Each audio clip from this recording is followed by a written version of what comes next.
Welcome back to the Zach Djellab channel, ladies and gentlemen. And yes, guys, your eyes do not deceive you. There are four beautiful men in front of you on your screens right now. One of them is, of course, Patrick van Straten. How are you doing, my fellow beautiful man? I'm good. Thank you. What an introduction. Yeah, feels good to be in like a former FD sound. It's like a reunion. We're doing a reunion tour. We are doing a reunion tour, but without Henry, which is the key Without thing. Henry's not here. This is an argue that like it takes two men to replace his input. True, so, true. Yes, he's away this week. So I've brought up two fantastic men to the table. Michael McCubbin, welcome back to the channel. How you doing, brother? Thanks, mate. Yeah. Been good. I've been good. I mean, Ruben Amorim's here, so we will be discussing. It's like birthday week. It is Christmas come early. Yeah.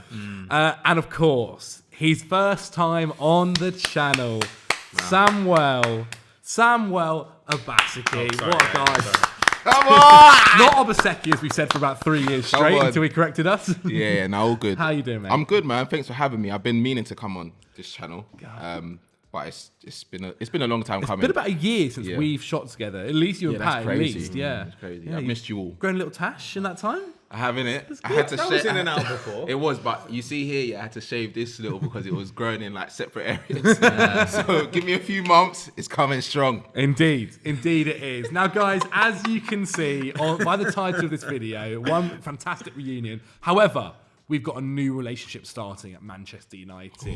For the last year, me and Pat have said probably the best thing to do right now is get rid of Erik Teh Hag. And they've done it. They've taken the advice. Arguably a few months too late, but we'll get onto that in a bit. But they've hired Ruben Amorim. Now, he's not taking charge until the first game after the international break, or at least he'll probably do training stuff after the international break, but his first day in Carrington will be after the international break. And his first game will be Ipswich. So he's not taking charge of the Chelsea game. He's not taking charge of the few before the international break. His first one will be Ipswich. So let's talk about it. Let's talk about Ruben Amorim going into Manchester United. Mikey, firstly, you are the United fan here. How does that make you feel? I'm absolutely buzzing. I think I actually don't even think I was as excited. Like, Amorim's, I think, actually a more exciting appointment than Ten Hag was back in 2022 in many ways. Partly because Ten Hag was just not as coveted as Ruben Amorim was. Like, you think about Liverpool wanted him, and I know eventually they went off him for, other reasons, probably, to do with his tactics a little bit, and the fact that he's probably pretty wedded to that 3-4-3 formation, but also the antics that he played with West Ham. So, like, but nevertheless, Liverpool, were seriously considering him as a replacement for Klopp. I have no doubt that Man City were considering him as the Pep replacement. Like, why else do you get Hugo Viana in? I know he's a great sporting director and everything, but like that has to be part of the thinking, you would think, in terms of the way that City have been run over the years. That the hiring of Cheeky Bergerstein, in the years building up to the appointment of Pep Guardiola, it made sense that he would at least be, in the top three Man City candidates. So for Man United to go out and get someone who, was really, really wanted by elite clubs, and you can't consider United among those clubs in terms of what they've achieved over the last few years. I think it is a statement of intent, and I think for Amorim as well, in some ways it kind of works because there is a bit of a clean slate at United now. Like, the squad there has been a lot of turnover in the squad, and he can kind of come in and do what he wants a little bit tactically. Whereas I think if he was to have taken that Liverpool job, it might have been more difficult for him. If he was to try and succeed Pep Guardiola, I don't know how many. There wouldn't have been any easy wins there. I don't think. So I think it is actually weirdly a good opportunity for him, in as much as Man United can never be a good opportunity, because we know how it's gone with elite managers in the past. But I'm really buzzing. I wasn't expecting Amorim to be an option here. It felt like someone like Thomas Frank or maybe Andoni Iraola would have been our best option. But to get someone in who's got basically a completely clean winning track record in what a 5-year managerial career is pretty great. It was interesting that apparently they didn't speak to Tuchel this time, because this apparently was sorted before the England job was given to Tuchel.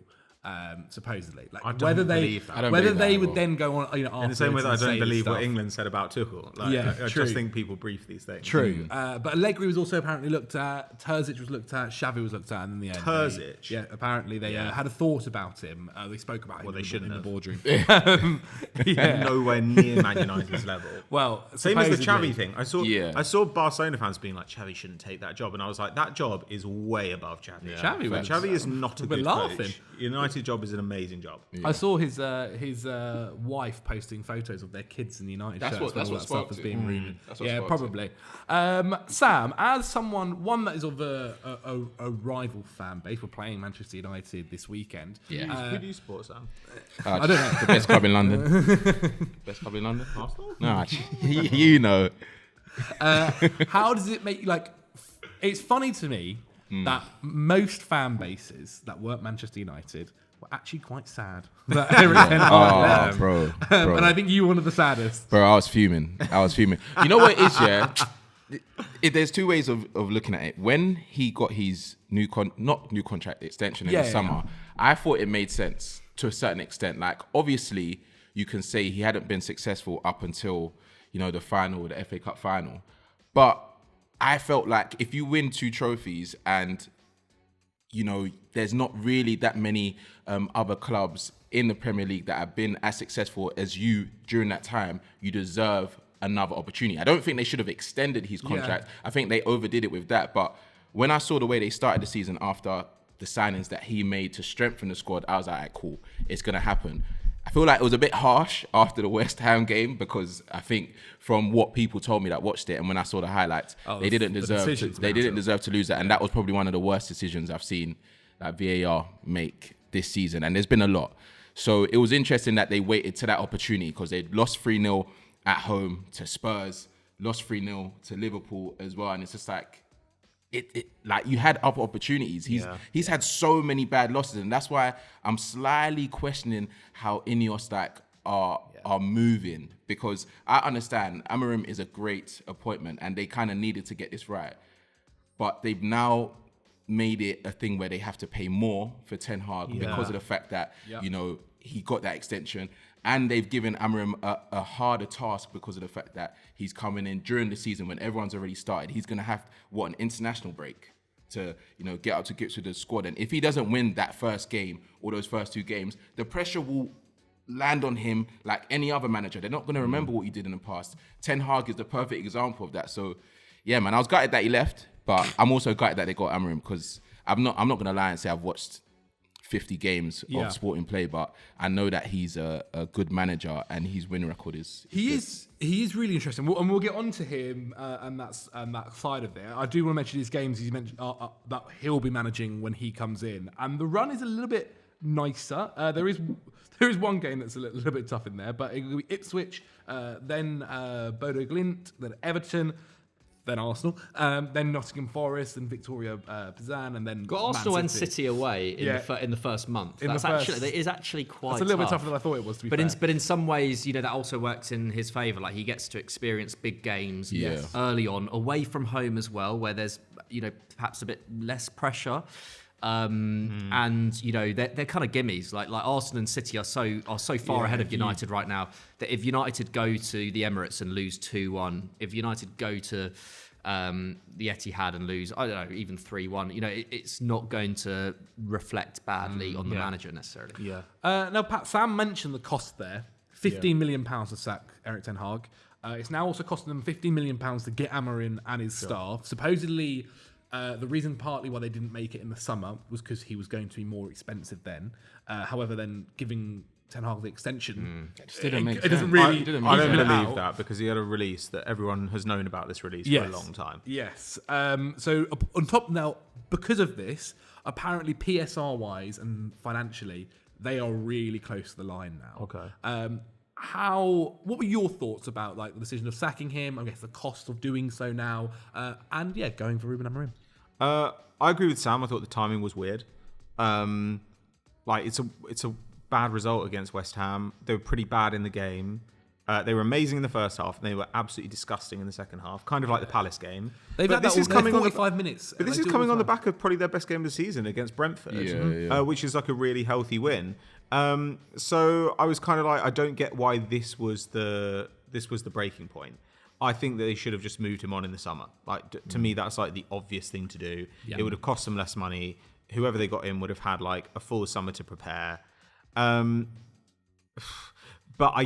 what I wonder is maybe they thought if we wait till the end of the season and the City job is available and City want Amorim, we're not going to get him. Like I think that might be the mindset here, because otherwise, you know, I've talked to other people about this, and their point was United's fortunes are not going to be radically changed by this season. Changing manager now is not going to mean United finish in the top 4. Like they're still going to be like probably a middling side. They can make some progress, but ultimately it doesn't really change this season. So you're spending a lot of money to get this in now. Why? Well, if the answer is because you think you won't be able to get him in the summer because he might go elsewhere, then I do kind of understand it. At the same time, I would be thinking we need to be like getting rid of some guys as soon as possible. People like Casemiro are going to go. That's going to free up a lot of wage space. But United don't have that many sellable assets.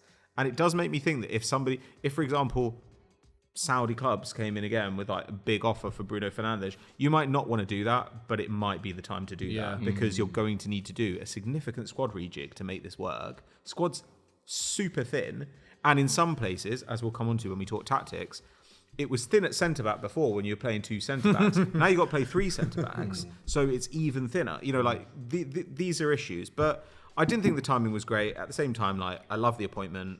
I think it's a great hire for them. I think Ten Hag should have been out a long time ago. I think he's done a pretty bad job, and it was getting worse. Yeah. Like if you look at I was looking at his win rate and his points per game and stuff, but it's massively improved. You know, the overall look of it by that first season. Yeah. I think he won 72 games at United, but 41 of those were in his first season. Like that went down to 25 games that he won in all competitions last season. That's a huge drop. And this year, I think they look marginally better than last year, but not that much better. So, I don't know. I think they've done the right thing to go and get a really good manager. And actually, when it comes to teams like Arsenal and City away, Amorim has actually shown himself to be quite skilled in those encounters. Like Arsenal had a horrible time playing Sporting because they played quite defensively and got the ball out to the wingers and were really dangerous. Well, we know he has that tool in his bag. The question is, can his possession game, can his like dominant possession game translate to the Premier League in the matches against, you know, the majority of the division? That's a bigger question.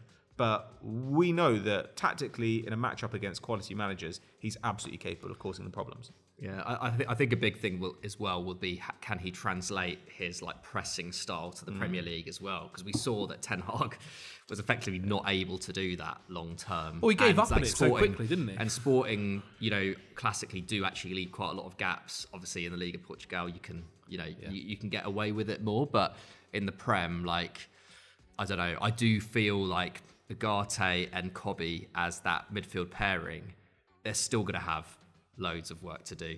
Like they're going to have so much work to do, albeit with a 3-man defense behind them. But yeah, I feel like there could be some teething problems there. But another advantage for him as well is like, you know, that there could be an easy win here in that, you know, I don't know what game it will be, but that quarterfinal in the EFL Cup against Spurs, that there's a trophy opportunity there as well, right? And he has, you know, been great in tournaments.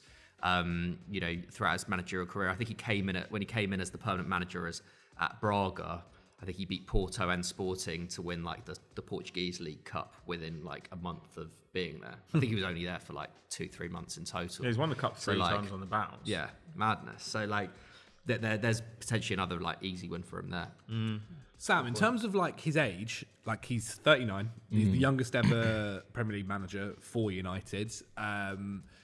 Is there anything that we should read into that too much? Like, he's very close to some of the players in his squad age-wise. Like, we've seen that being spoken about at Brighton and levels like that before. Is there much to read into that at all? Not really. I feel like this is just the new age of like modern football now. Yeah. Like, I think if you're a top team, this is the perfect time to invest in a young manager because City are so clear.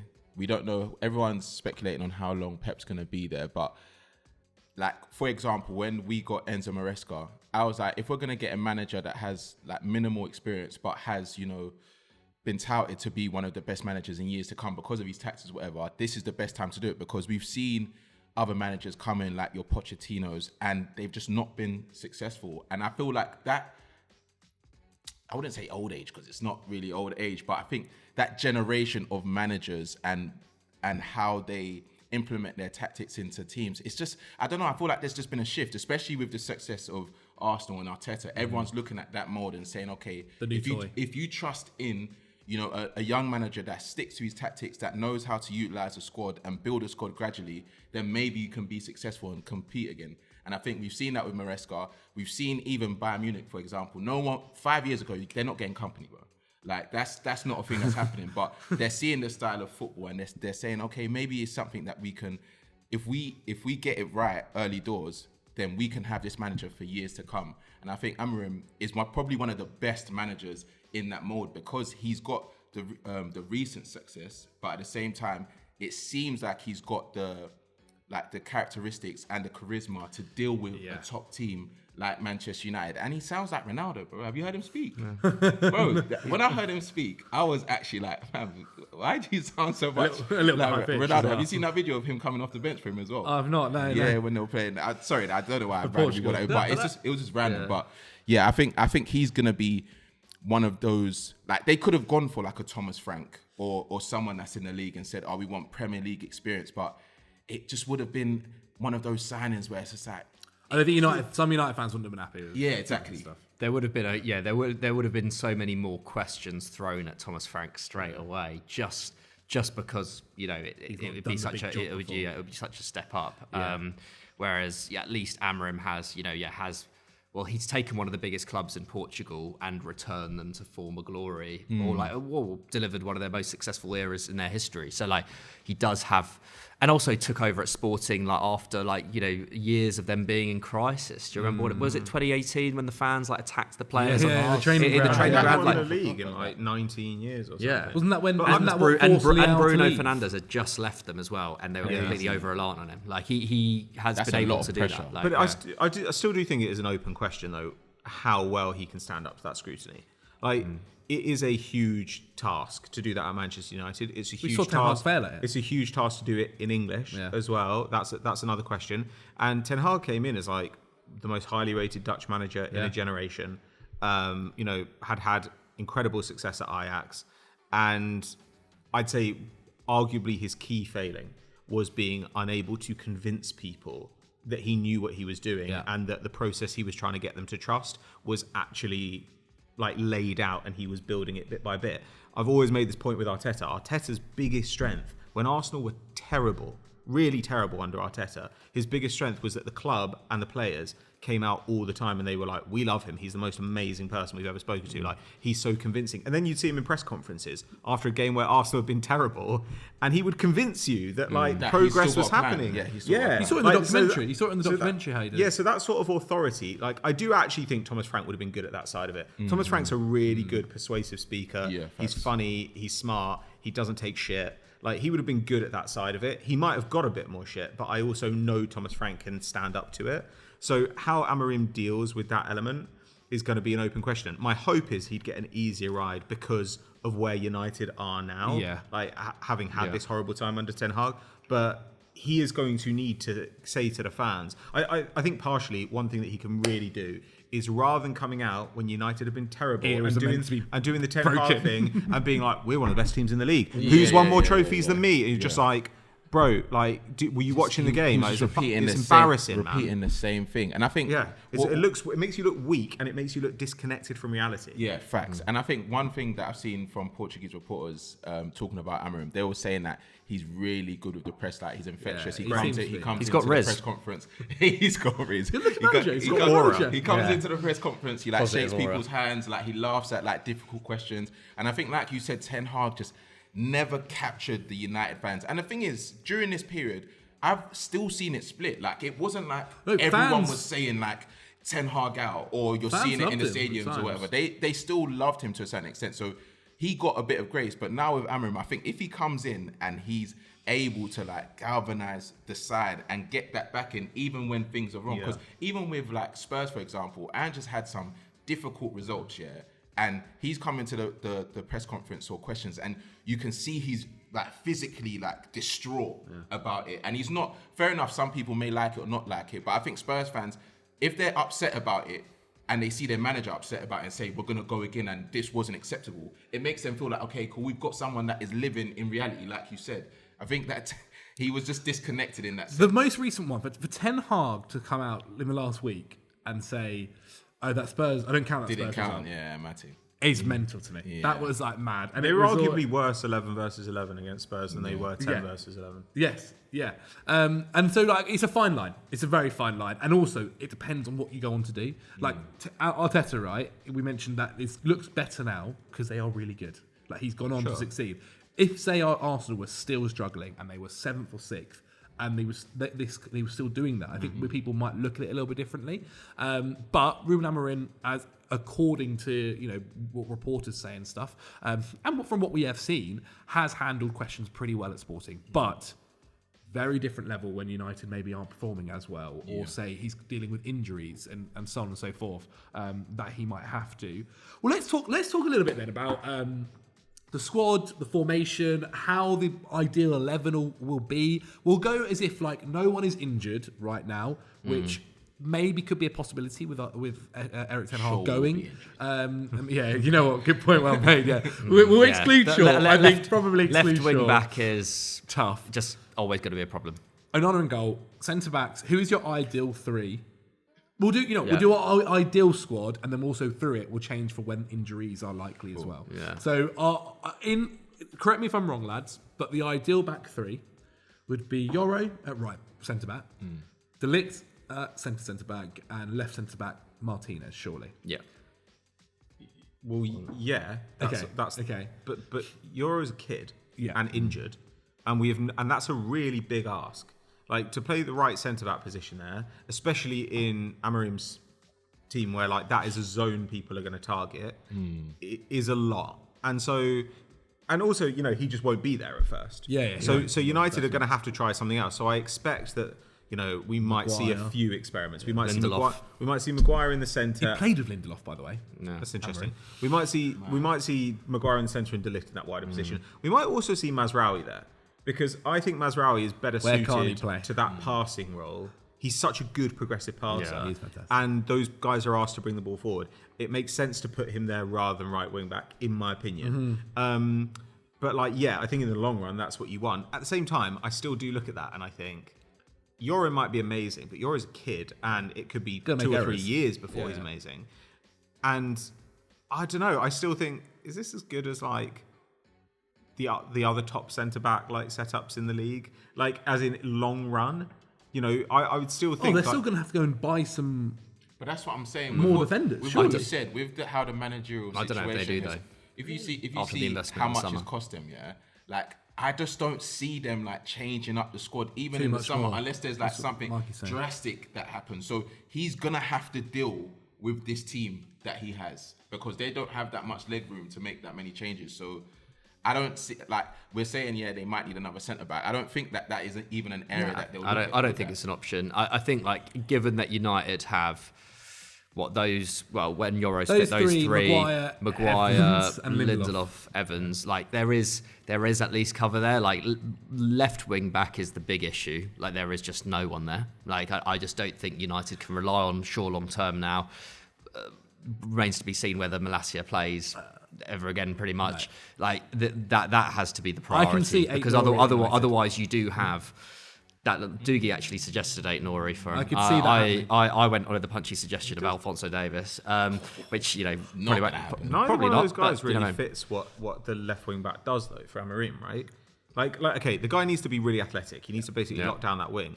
But really, that job is like a crossing job. Like you are required to get high and wide. Like Alphonso Davis makes a lot more sense, I think, than Ait Nouri because as much as I like the player, he likes coming in the centre. He likes underlapping a lot, doesn't he? Yeah, and he's like a nice like technical passer who can kind of like combine in the midfield. But that is not really what those guys do. The forwards move inside, which I think will really benefit Rashford or Garnacho, whichever one it is who's playing on that. Because Bruno's the other one, right? I think the whole front line benefits from this. I think so as well. Like Bruno's going to play on that right side, right? But it's narrow, and so Bruno, if he's getting the ball on the edge of the box with a striker, an inside forward, and a left wing back, all crashing the box. That's quite interesting. You know, I quite like the possibility of Fernandes just delivering those balls to the back stick. And you've got Højlund or Xerxes, you've got Rashford or Garnacho, and then you've got a new left wing back. Or you could try Amad Diallo there, who I think would be quite an interesting candidate because I don't think he's a great attacker.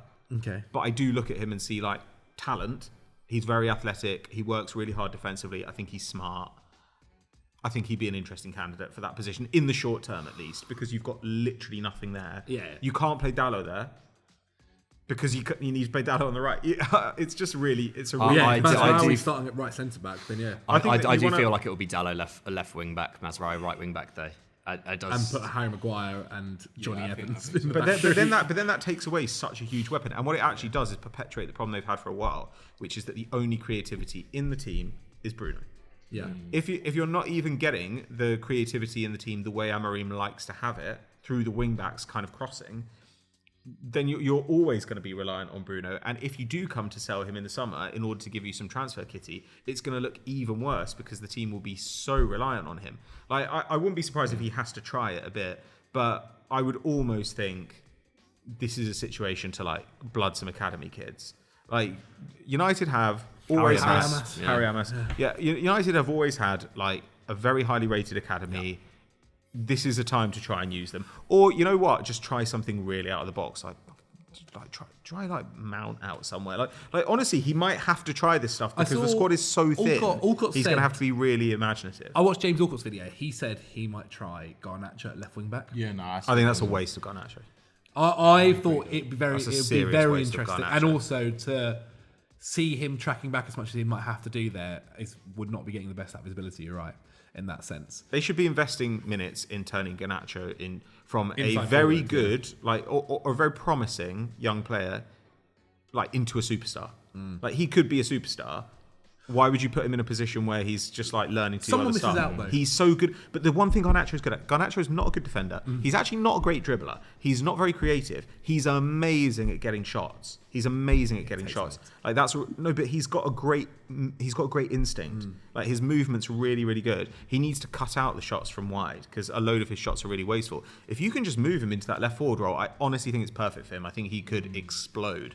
He's so talented. I don't know why you'd park him at left wing back. Surely it's Højlund over Xerxes. Yeah. Like even with the way, like you look at the way Gyökeres is for Amorim, and this guy who's always making these runs forward, and Xerxes is kind of a bit more the opposite. Someone who wants to drop deep, wants to receive the ball a lot more. And actually, I think Xerxes would be someone that he'd probably look to play more on one of the forward sides. Although equally, Gyökeres has only been at Sporting for the last 18 months. Like Sporting were doing pretty fine before Gyökeres. They adapted for Gyökeres. Like they didn't. Who was the striker pre-Gyökeres? I think Paulinho was the striker the year before, and he wasn't like he wasn't crazy, a 30 goal a season. Like I think there's workable things there. Like I think Xerxes could come in and that forward line would just function differently. But because you've got Rashford and Garnacho like playing more centrally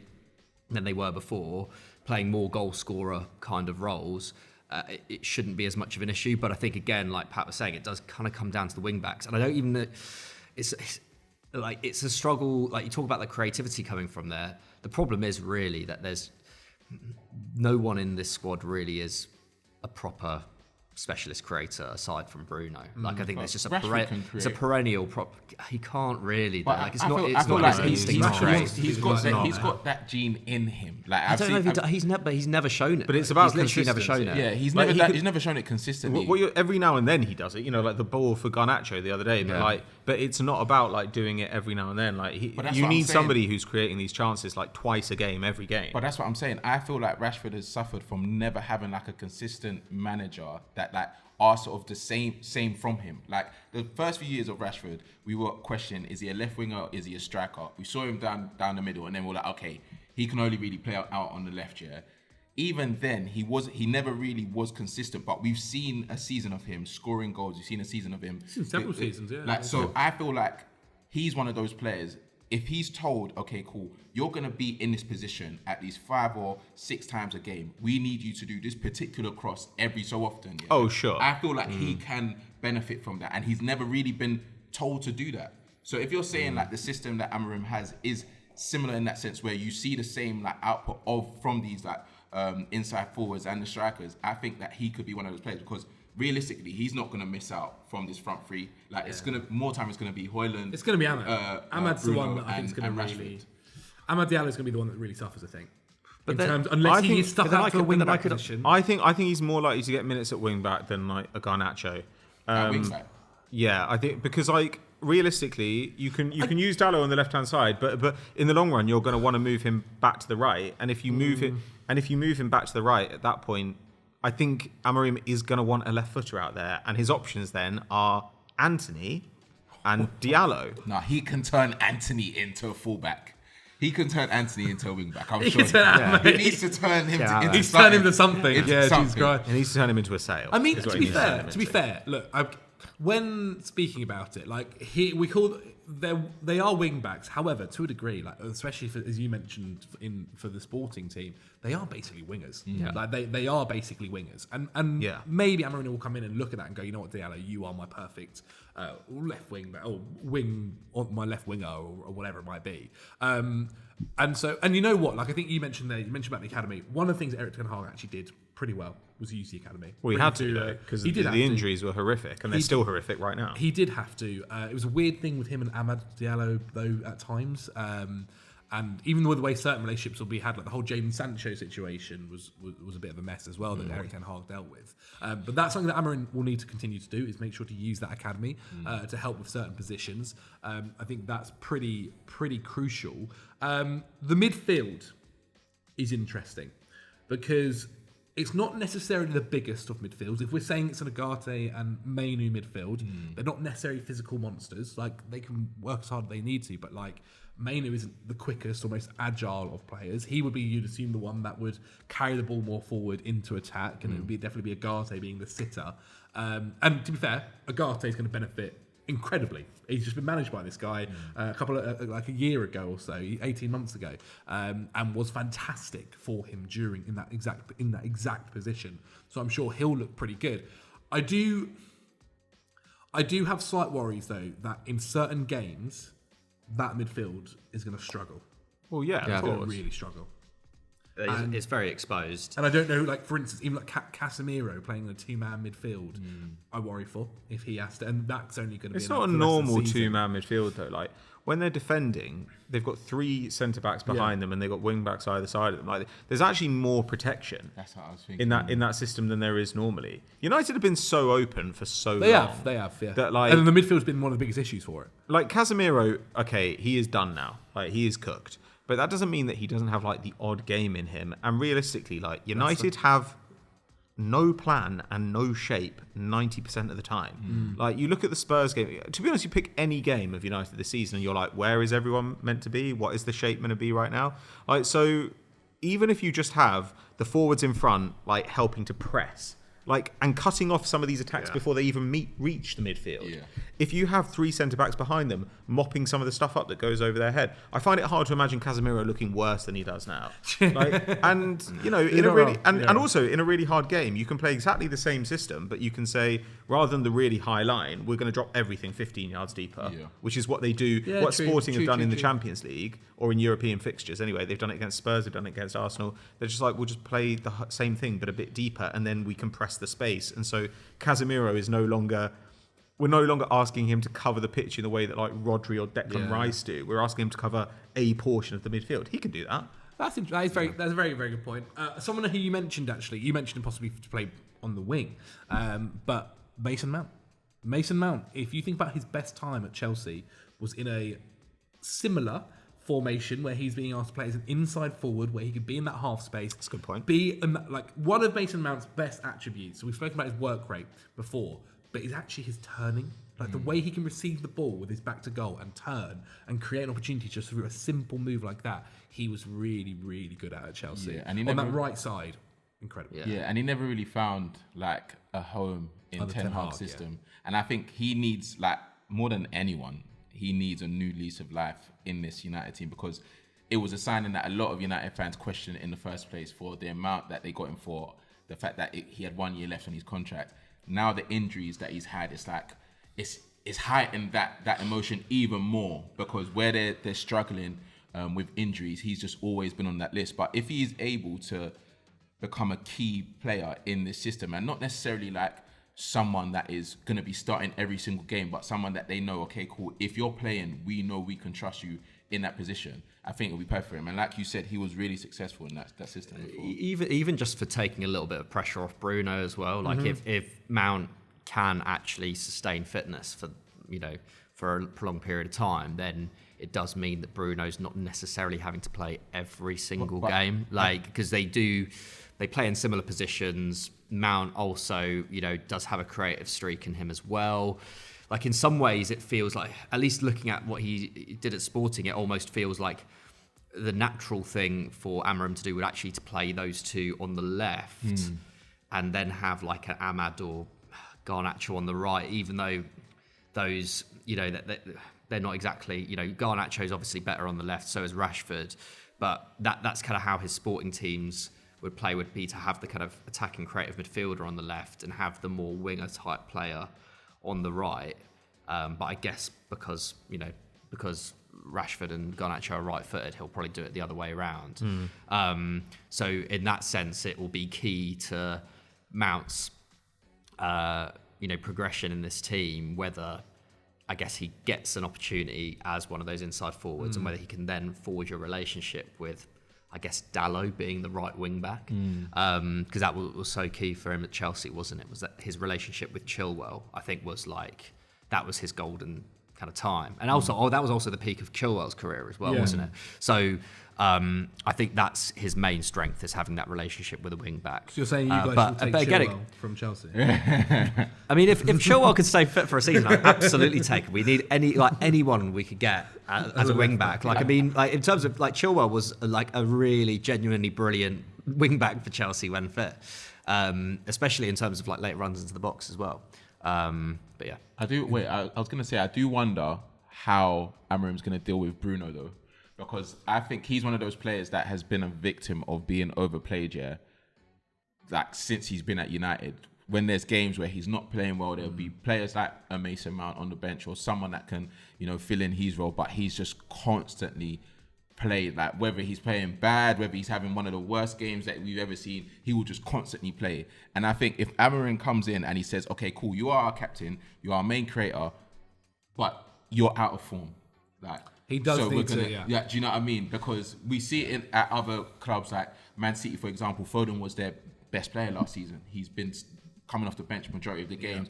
Enzo Fernandez hasn't been starting the last few games for Chelsea. Like, these are the decisions you've got to make big calls, whether they're your captain or they've been your main player in recent years. Like, those type of calls, if successful as well, will give you a lot of like credit in the bank. 100%. I think he just benefits from the change in system though, Bruno. Yeah. Like, to be honest, like, I think this is the first. He was pretty crazy against West Ham as well. Yeah, like the kind of August and September was like by far the worst I've ever seen him in a United shirt. Like, and it was weird to see him have a prolonged kind of run of form like that. I just don't see him having turned into a bad player overnight. And I guess the advantage you have with Bruno as well is, especially against deeper blocks, United do at least have depth in the forward line. Like, maybe you could have Bruno, you could actually play Bruno deeper alongside Ugarte and have him as a ball progressor if you've got that front three working quite well together. Like, I do think, that Rashford, Garnacho, Højlund combination up front, when all three are fit, have probably been the most dangerous front three we've seen at United for quite a number of years, at least in terms of their kind of instinctive ability to link up together. Like, there seems to be a connection there. And if Amorim recognises that, and can integrate that into a new system where they are a little bit more bunched up, so maybe it won't work quite as well, but then that opens up the possibility of Bruno actually playing a little bit deeper, which would be pretty crazy, in big games where United need just a tenacious, probably do need two tenacious defensive midfielders. Like, I'm not even sure if Kobbie Mainoo like starts every single game, because he's not necessarily, he's not necessarily cut out to be, someone who just covers loads of ground. Like, you want to maximise his like potential on the ball, and it does feel like, at least for the first year of Amorim, that especially in big games, you kind of just need two destroyers there. But might be able to see Casemiro and Ugarte, is what you're thinking? Potentially, or you sign another defensive midfielder, or at least you sign another 8 whose main role is not doing the nice stuff like Kobbie, but doing the hard stuff, like someone like João Gomez at Wolves, for example. Someone who's a bit more of a classic 8, a little bit more of a 4-4-2 kind of 8. That would potentially be a solution. But for breaking down teams, towards the bottom of the table, breaking Bruno down deep blocks, then I could see it. Like, Bruno played in a more deeper role, I think, at Sporting potentially, when he was just like scoring 25-yard shots like every single game. He's certainly capable of that. And as he gets older as well, like, you could see him coming deeper. Very true. Will this fix Pat United's goal scoring issues this season? Because that's one of the biggest things right now. They are, I think, third worst. They've got 8 goals in 9 games so far this season. They've got the third worst shot conversion in the league. They actually have the biggest difference in terms of XG and actual goals in the league. Do you think just this change of formation will kind of fix this, or is there maybe another issue at play? I don't think that needs to be fixed. Like, I think those things just come round. Like, teams go through like spells where almost all teams ultimately end up with their goals pretty much matching their XG. So I would just expect that to come around. I don't think that these guys have like turned into bad finishers or are particularly bad finishers. You normally need a load, like years and years of data to be pretty certain that a team has a bunch of bad finishers. And actually, guys like Garnacho, certainly Rashford and Bruno Fernandes, I'd say, are like plus long-range shooters. Like, we know that about them. You can help it a bit by cutting out some of the long-range shots. Like, there are a bunch of guys in this team who are chuckers. Like Bruno, Rashford, Garnacho, these guys, Casemiro as well. All these guys quite like to take on a shot from range that they probably shouldn't. I think that Amorim basically needs to say, like, no more of that. Like, these are the zones you're allowed to shoot from. But if you're here, if you're like at the corner of the box or something, we're looking for a cross now from there or a pass now from there, and you're not allowed to shoot. Like, that will go a long way to improving it. But, their expected goals, I think they were like 11 or 12. Like, they've been a bit unlucky there. That kind of stuff just comes around. The change of system will probably get credit for it. Yeah. Like, if it starts to improve. But my hope is it would improve the attack full stop. Conversion rate is like really, really noisy. Like, you always get people kind of saying, oh, this guy, like, he finishes all his chances and this guy doesn't. It's just not true. Like, every season we see that the best strikers in the world are also the guys who miss tons and tons of big chances. Nicholas Jackson missed a bunch of big chances last year. Look at him now. Erling Haaland misses a bunch of big chances every year. Havertz, like, these guys are all having really good campaigns. So some patience is required there. My bigger issue is, how can United reliably create chances in the final third? That to me is like a much bigger question, because right now they don't have the tools that Amorim would want to use to create chances the way he has done previously, which is extremely wing focused and cross focused. He doesn't have those tools. So does the presence of Bruno just mean that doesn't really matter? Like, it might do. Honestly, it might do. He's good enough. It doesn't really matter. But like, that's still going to mean though that if your wing backs aren't creating chances, but they are leaving huge space for teams to attack, then like, what are you getting out of those wing backs? You're just kind of creating a vulnerability and you're not really getting much in return. So there are all sorts of trade-offs here that Amorim is going to have to work with, given that he has such an imperfect squad for the way he wants to play. If I were United, I would like... This to me is actually a really, really, really big test of Dan Ashworth. Yes. Can Dan Ashworth rebuild this squad with limited resources in order to play a radically different style of football, with a bunch of players who are quite often injured, with a star player who is now 30 and aging out? Like, can he do that? That's a big task. I think it's totally doable, But if I were United, I would be now looking at like who's going to be a bargain, who's going to have a year left on their contract next year, who's going to be out of contract. And United need to start thinking in terms of like fleshing the squad out with just like reliable, athletic, intelligent players. So you're saying that they should, obviously he's gonna have the contract till 2027, right? You're saying they should build the team around like how to get the best out of the system that he used at Sporting, rather than just building a team that. Because the reason I say that is because when you look at other clubs now, it's like they're building a team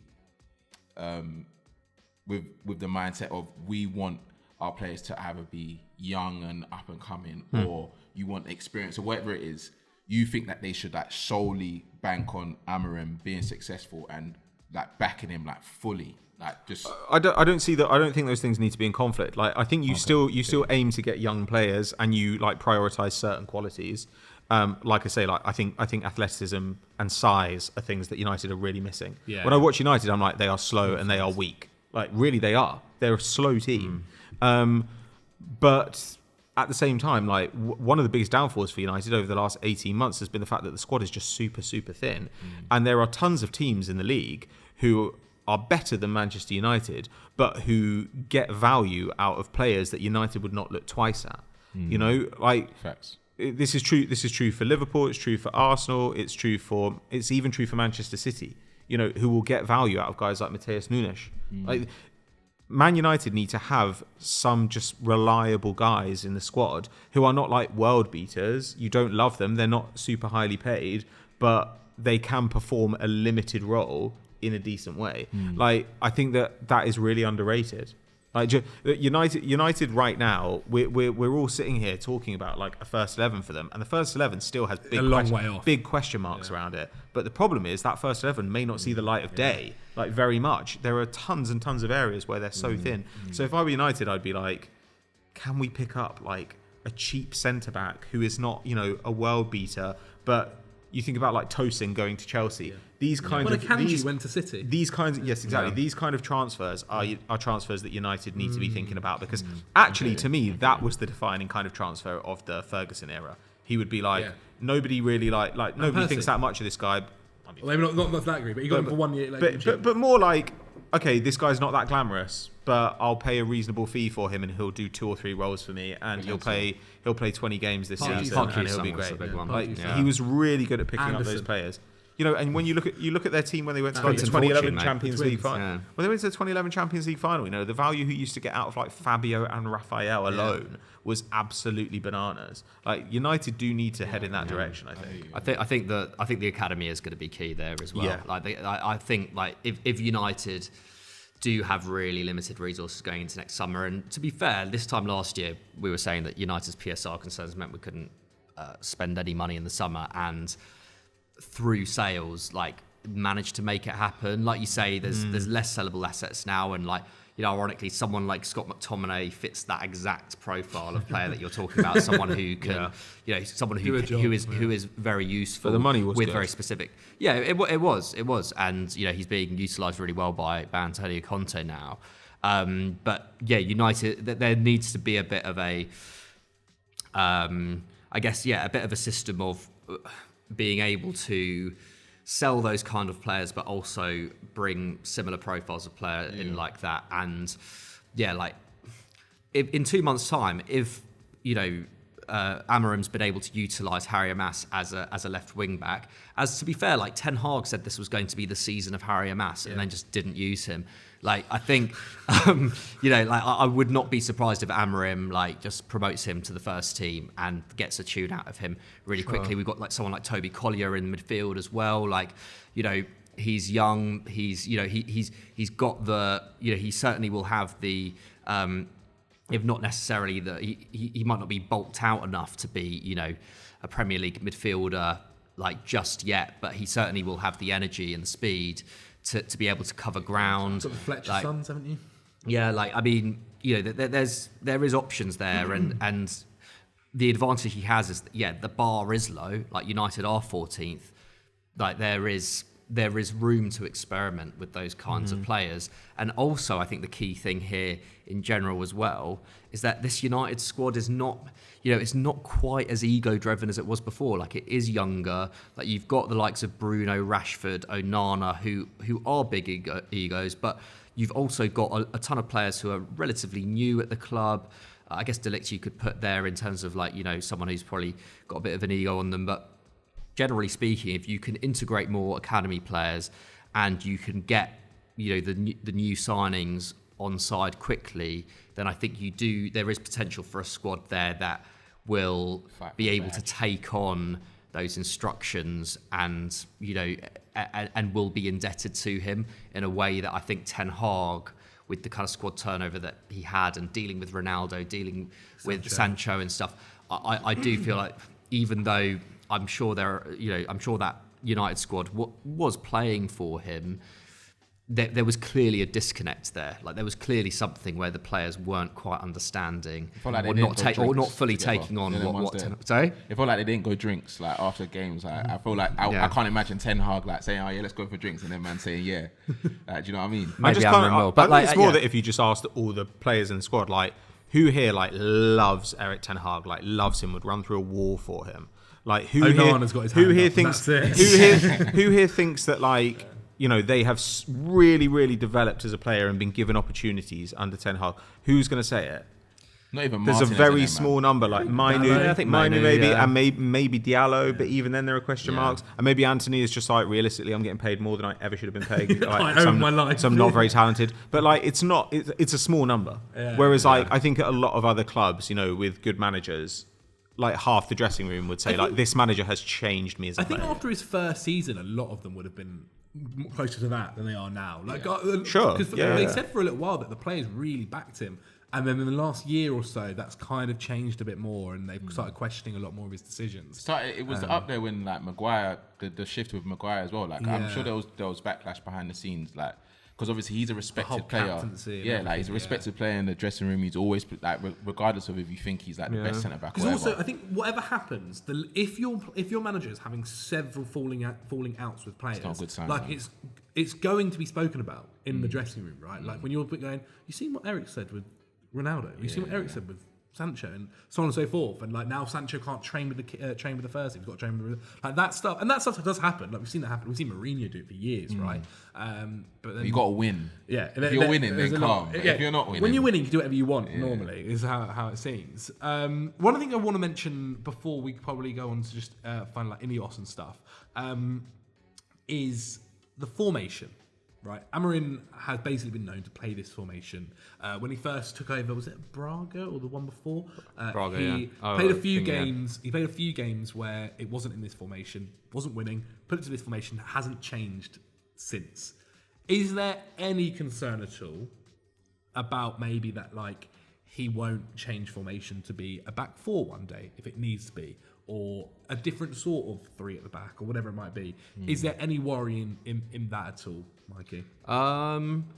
It's hard to say, isn't it? Because the evidence is fairly... he has switched to a 4-2-3-1 before. That has happened, but... I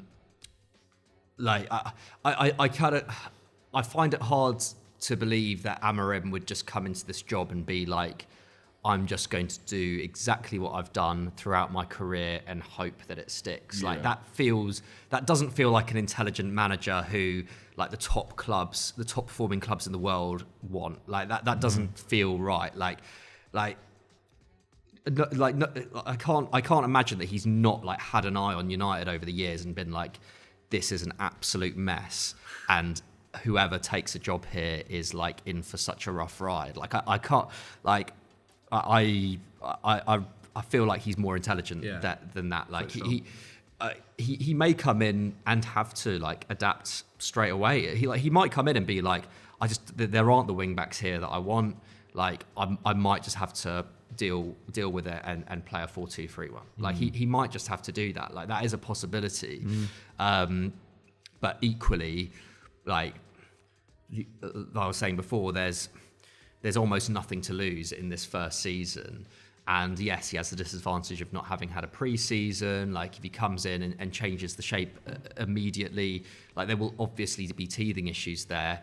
But if I kind of think it's like if he can at least get a semblance of what he wants to do in the early months, and he plays that 3-4-3, like how bad can it be? Like United might concede, might concede 2xG a game, for example. That would be quite extreme, but like United will concede lots of chances as they have been doing already. But if they can at least look like a better pressing unit, if they can at least look like a more exciting attacking unit, then I think it will be worth it. Like I think it will be worth it, and if ultimately if it's entertaining, like I feel like there will be, like he will gain favour with the players, he will gain favour with the fans. Not that I don't think he necessarily needs to win over the fans so much, but he will certainly win favour with the critics. And we know how how much kind of cultural power ex-United pros have when it comes to shaping the narrative around United.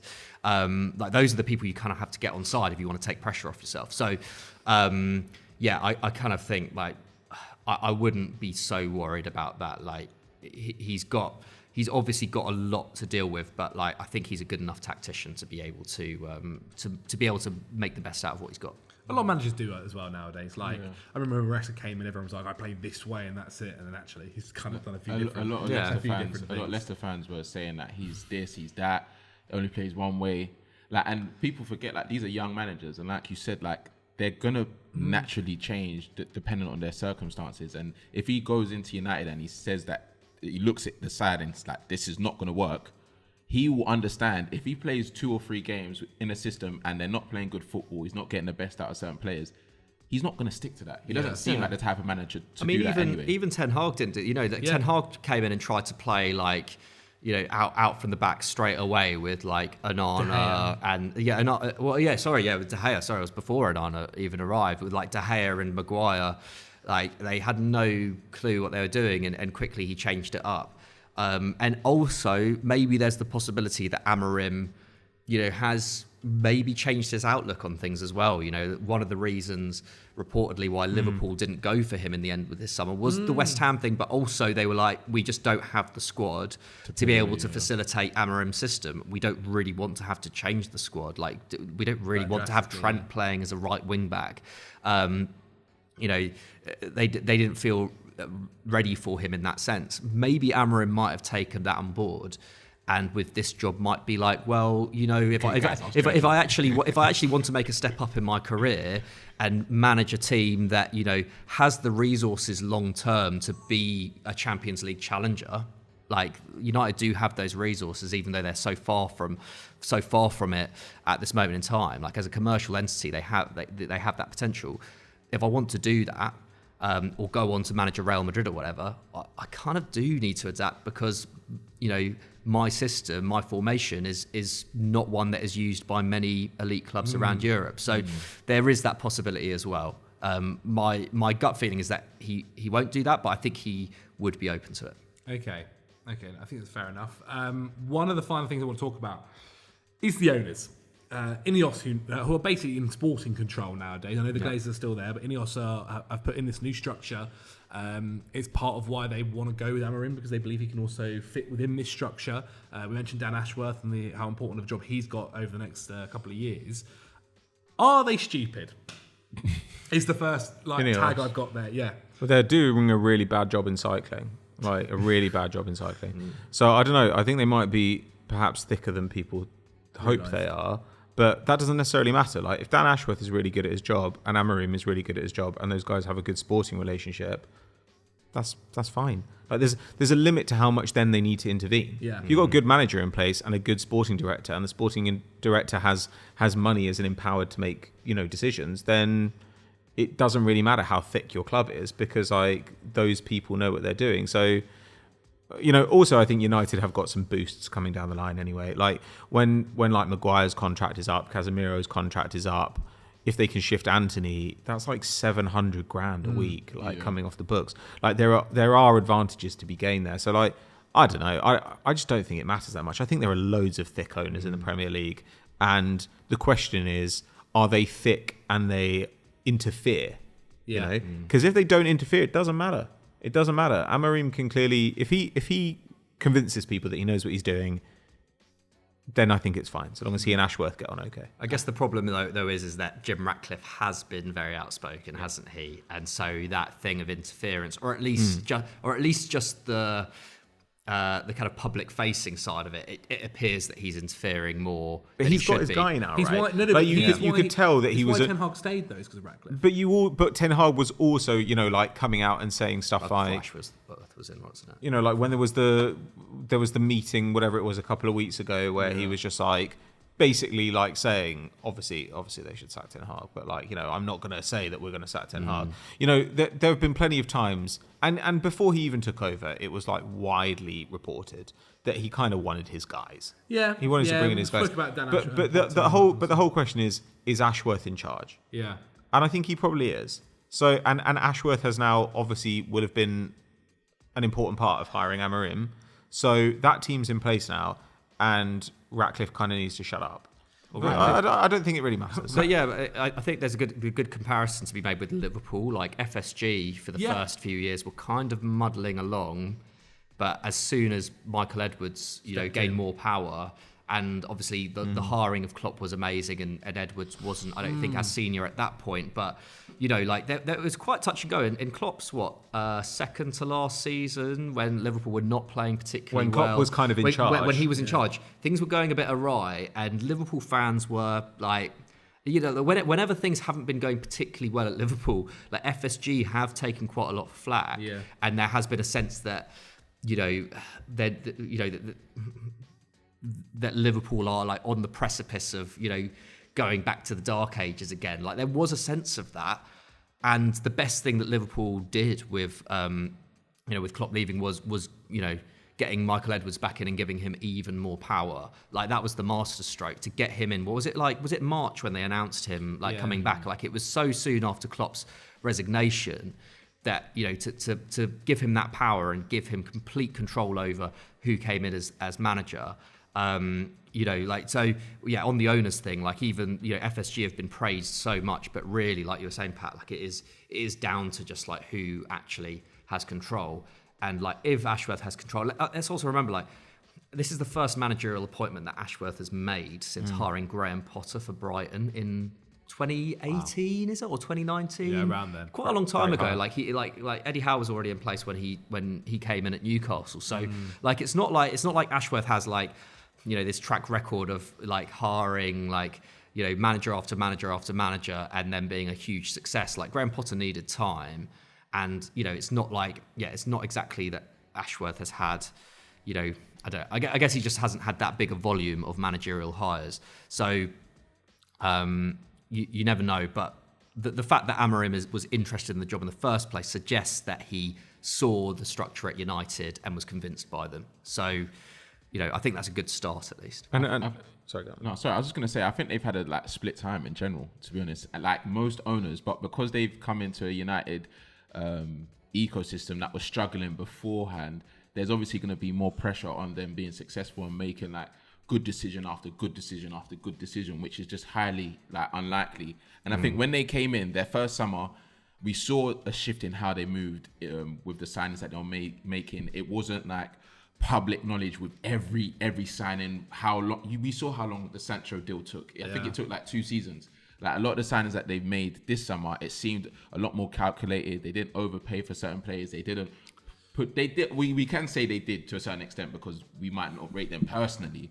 But like with some of the signings they've made in previous years, it's been a lot worse. So in that sense, I think that they have improved.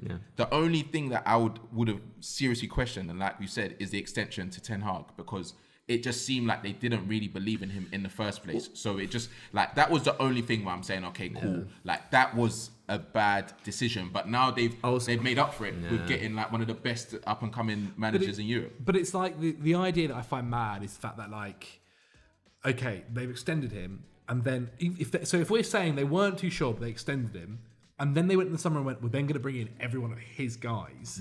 That makes it even crazier to me. Like De Ligt, Mazraoui. Now, actually, those two have been pretty good, and like maybe they actually were guys. Those are just decent players But at that's what I'm decent saying. prices. They are. Though, like, I mean, maybe that's a part of it. Xerxes, another one who like maybe does he fit into this system now? Who knows? They did need another striker though. Like, okay, fair enough, get a young guy who has potential. He Good was price. like one of the best priced ones, even though I don't love the player. But then they went and sold Fernandes, the Alvaro Fernandes, who is at Benfica now. What position does he play? Left wing back.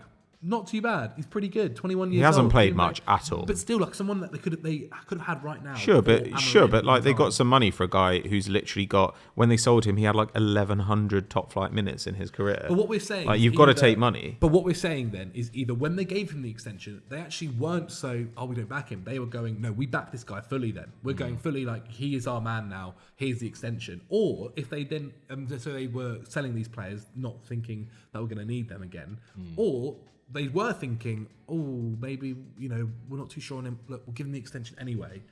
And then we'll also agree to sell these guys, which maybe another manager might like in 6 months' time or less, 3 months. And that also makes them stupid. But I also think that the positions they addressed were largely positions of need. And I don't think the players they got were like that highly specific. Like if they'd gone out and like, I don't even know what kind of player they could have signed who would have only made sense for Erik Teh Hag.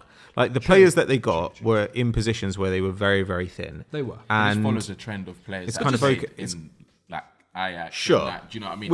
Which looks a bit silly, but like at the same time, like Xerxes is not coming out of the Dutch league. Like Mazraoui and De Ligt were good prices coming out of Bayern Munich, where they've been good. Ugarte is a totally different category of player. Like I just think it was kind of okay. Like I understand. I don't think there's a huge amount of joined up thinking. Yeah. And I think quite often that happens in these little when you have a sort of interregnum. Like that's not quite what happened here, but obviously they were like, we're not totally convinced about Ten Hag.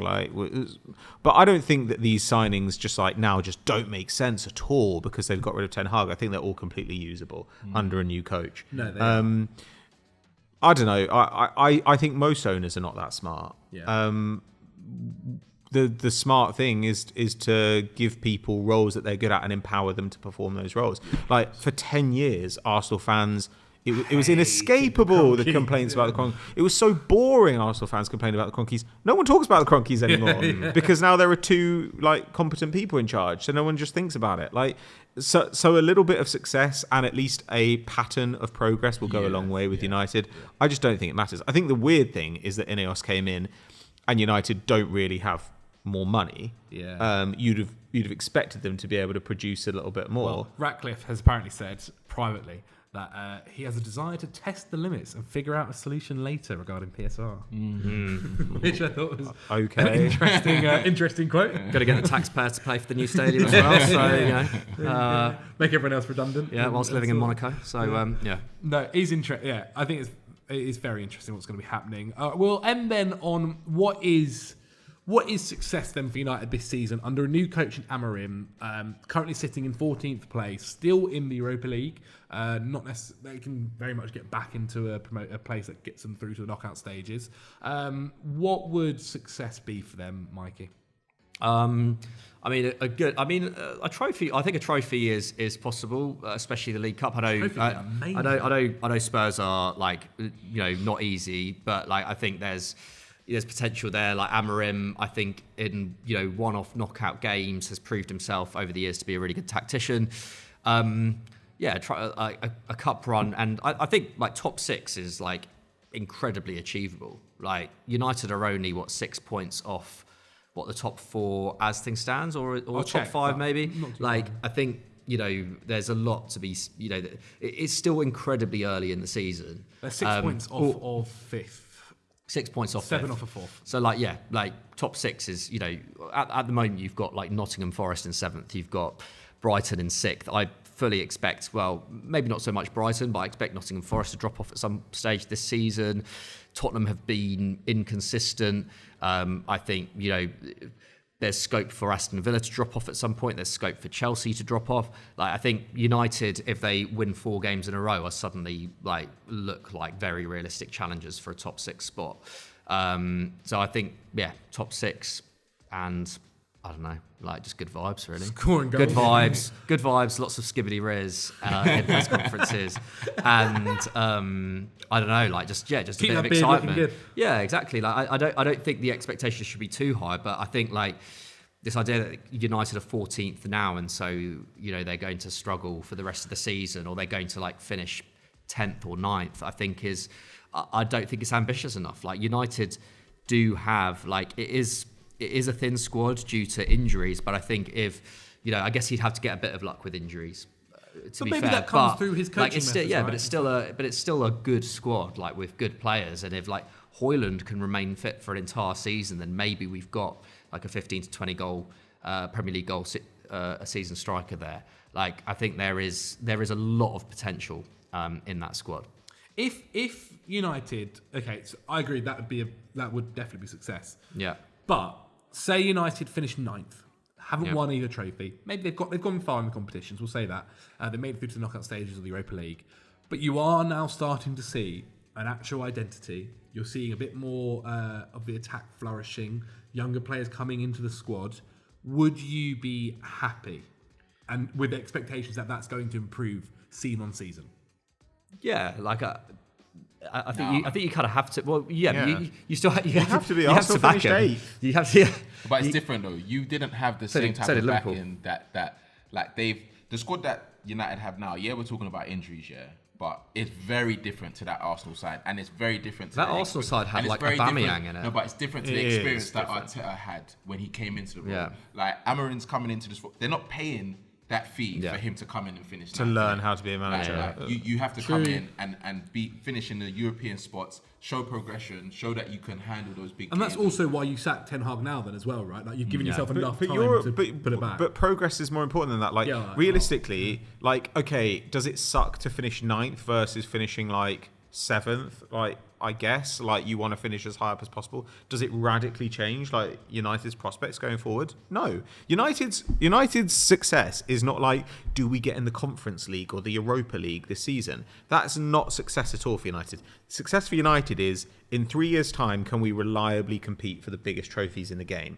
Can we get back to the top level? That's what success is. So we can all talk about, it'd be great if they finish 6th or 5th, but in 3 years' time, United fans aren't going to be like, you know what I loved?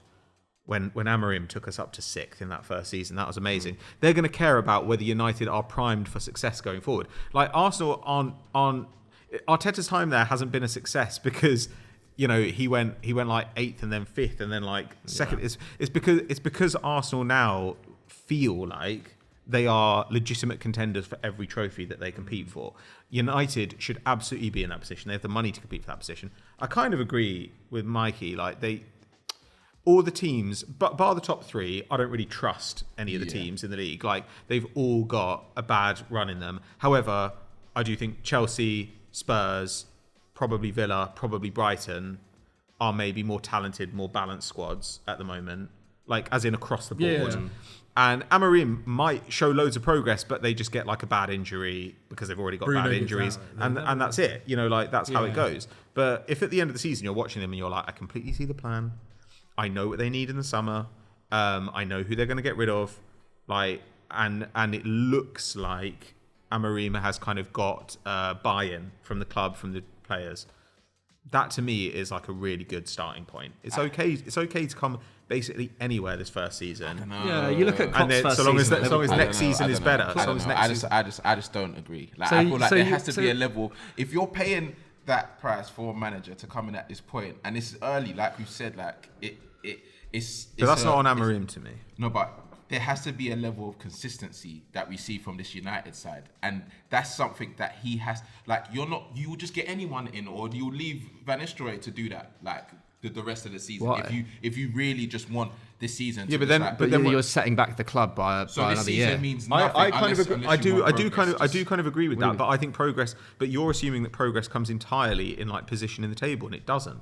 Progress comes in lots of other ways. And like first season, quite often you have to play a fairly boring or like practical style of football in order that you can progress it the next season and the season after that and the season after that. That to me is much more important. Like it's just It's just like United. I know, Yeah, but but it was Liverpool when Klopp took over, and Klopp only took them to 8th in his first season. Like, But the squads are just different. They're just different. It's just different. it's not that. I It's was not saying that that- different. That squad wasn't that good. It's amazing. It's squad was not Okay, good, but man. if What, we're the talking Liverpool about squad? the amount Yeah, of that- I know, money yeah, that's been it put wasn't into great, the but yeah. side. No, that's what I'm saying. Yeah. Like if you're looking at the money that has been put into this United side and the fact that they're getting him at this point, they're not thinking, okay, cool, we're not settling. Like, I understand what you're saying. Don't get me wrong. Progress in the style of play and like getting the team on side with how you play and the fans on side and the media, whatever.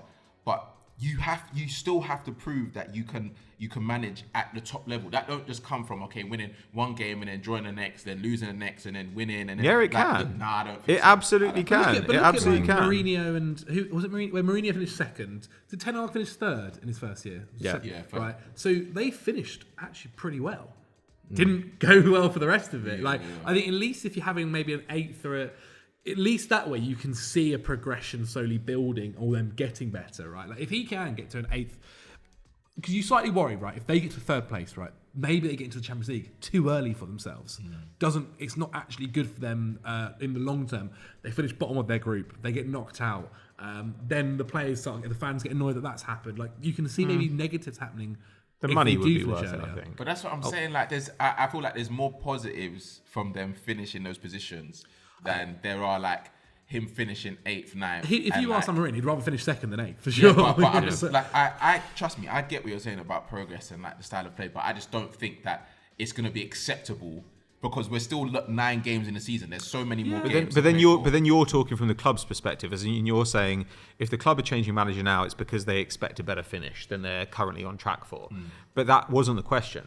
Zach said to Mikey, how would you feel about it? Would you consider it a success if like United finished here? He's not aiming low. Like that is exactly how it works. Like, I'm sorry, but this is like why Chelsea have been a basket case for a while because they're run by children like who don't know what they're doing. Like, and similarly, you're seeing the idea. they're But Chelsea there's also almost finished. no progress. But you also finished at Chelsea. But you also finished 6th last year, and you wanted Pochettino to stay in the end because it was the football was actually throughout Getting the better. season We didn't want him to stay. was good. Sorry. We didn't want him to stay. Okay, but there's been almost no progress under Maresca. You were upset when Pochettino left. I wasn't. I said I think you're rewriting Okay, history. but it doesn't like, Isaac, did I not say that I understood why they would That's let not him go? that's again a different but the question, vibes. but It was still a weird decision. I know Enzo Maresca's been good, but I don't think the fans I don't know. I think Pochettino would have done just as well as Maresca is doing this season. And we still would have had 15 injuries. Like, there's so many But things to. but that's the point is that Chelsea, after spending triple what United have in the same amount of time, finished 6th last year, and actually it's still marked progress. Like it's still marked progress, and the decision for the parting of ways with the manager was still weird. Like it wasn't a smart move, and it was ruthless, and it may not come okay up right now. Right now, but it doesn't. But Chelsea haven't looked that much better. Like I don't think Chelsea have looked better than they have last season. Really, No, they haven't, especially really. towards the end of last season. I don't want to make it a Chelsea thing, but we genuinely are looking better.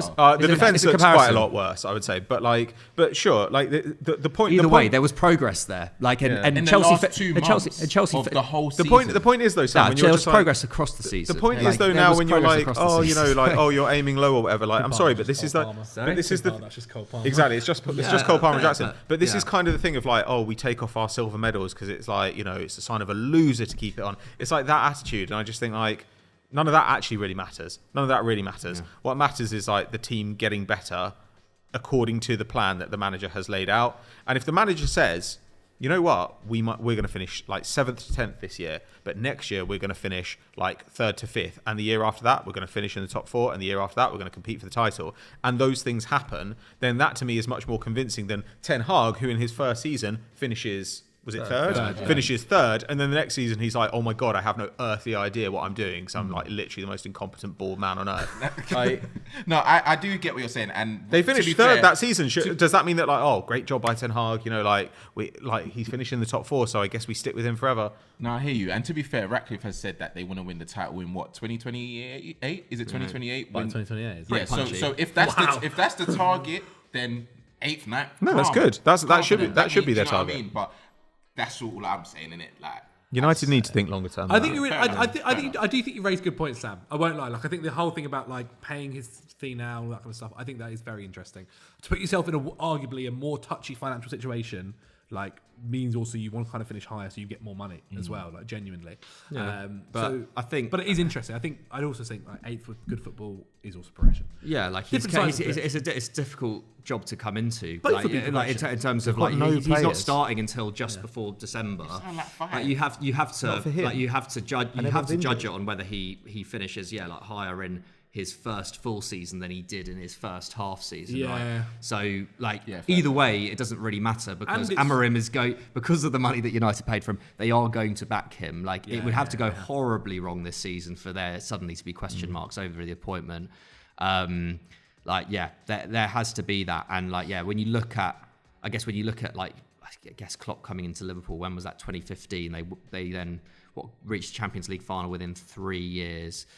Despite the first season being there being touch and go, just in terms of league position really, but there was like clear progress season on season. I think it was top 4 in the second season.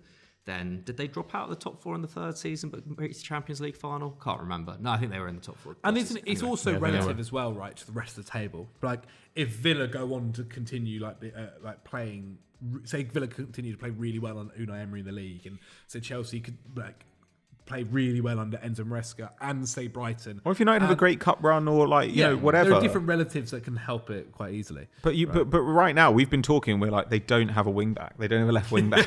Like they don't really have a left back. Like when you look in that context, you're like, what does success look like? It's difficult. Like you're looking at like Mainu and Garnacho, who are two. Is either one of them 20 yet? I don't think so. You're looking at 2 teenagers in their starting 11, and probably a third if Yoro comes back. Well, if those guys are making progress in the team, that's really good for them, and it's really good for the future of United. It's probably not good for United this season because teenagers are going to make mistakes.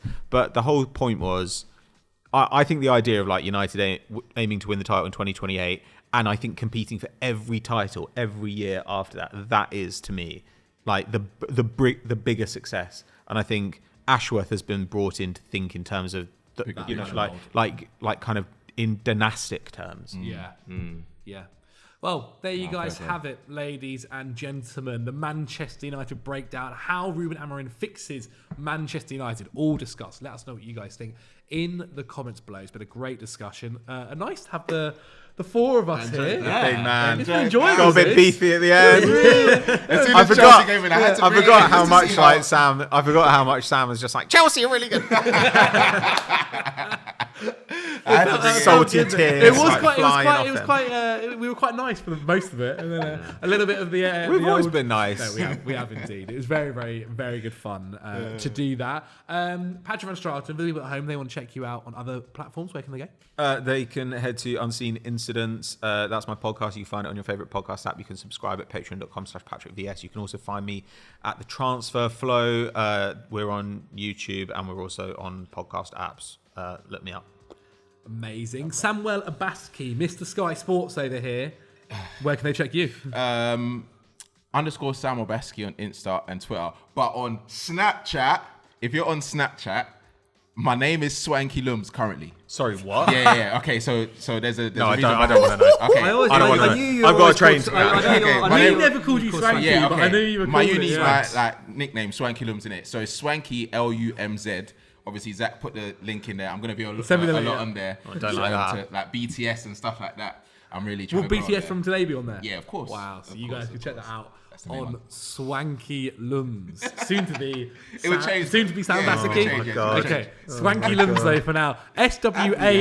I'm on Snapchat. How's Lums? How do you spell Lums? LUMZ. Of course, What does Looms mean? My middle name's Olumide, innit? So there you go. Okay, makes a lot of sense then. There you go. Michael, what's your Snapchat? I don't actually have a Snapchat yet, but I've heard there's money to be made on there, so I'll be on there soon. Yeah.